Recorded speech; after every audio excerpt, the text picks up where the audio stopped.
Hello and welcome back to my channel. In today's video, I'll be talking about an important topic in thermodynamics, which is a quasi-static process. Okay, now before going into quasi-static process, we have to know about the equilibrium condition in thermodynamics, which there are three types of equilibrium in thermodynamics, which is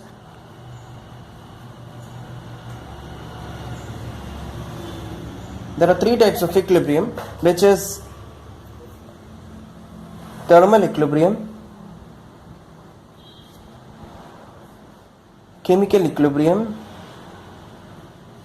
and thermal, chemical and mechanical equilibrium. Okay, thermochemical and mechanical equilibrium. So what is this thermal equilibrium means? Okay, thermal equilibrium means if you have any number of bodies A, B, C, D, and the temperature difference between any two body must be equal to 0. Okay, so if you have any number of body and the temperature difference between any two bodies must be 0. So the delta T must be 0 for a system to become thermal equilibrium. Okay, so what is mechanical equilibrium?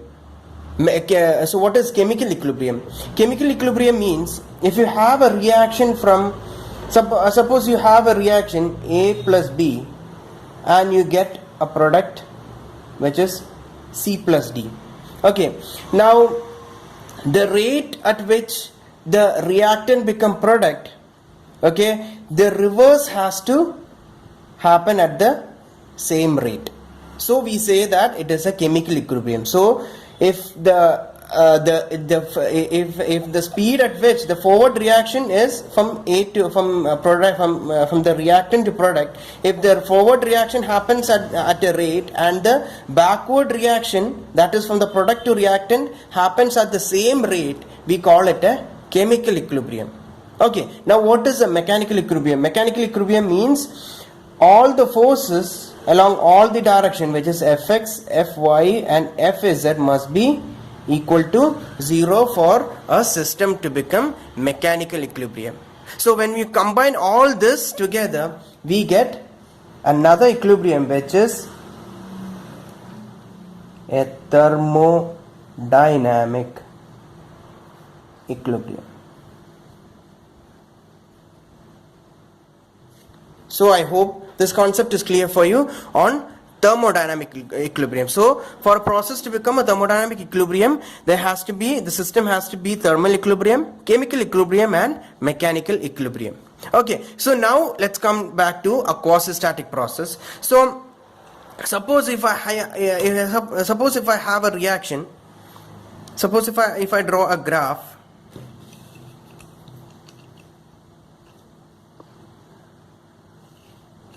Okay, having pressure P along the y-axis and P along the x-axis, and I have a cylinder and I have a piston, okay, and I have blocks of and I have weight kept on top of the piston. Now at this, and I have some amount of pressure inside the piston. Okay, so at this point, I am having a pressure, say P1.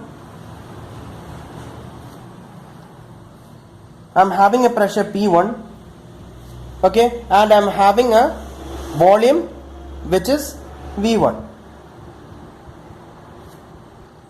Okay, now if I remove a block, so this is my state 1.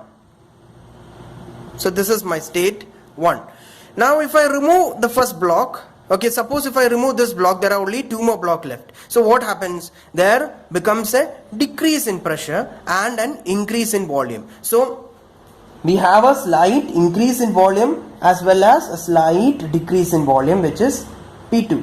Now the pressure is P2 here. Now we have pressure P2 and volume V2. So this is my pressure P2 and the volume V2.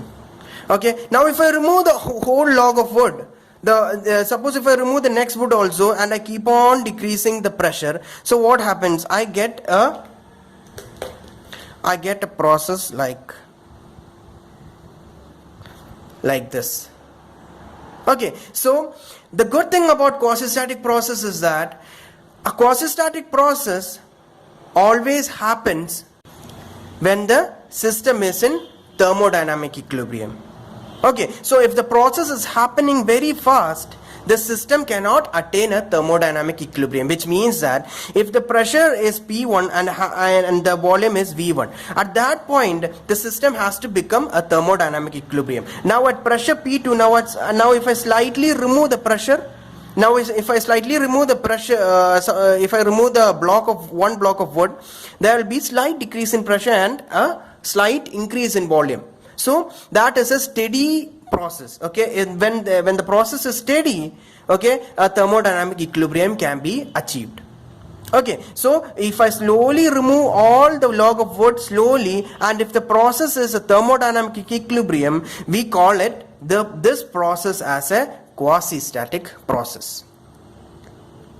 Okay, so I hope this video is clear for you on what is a basic fundamental idea of what quasi-static process is.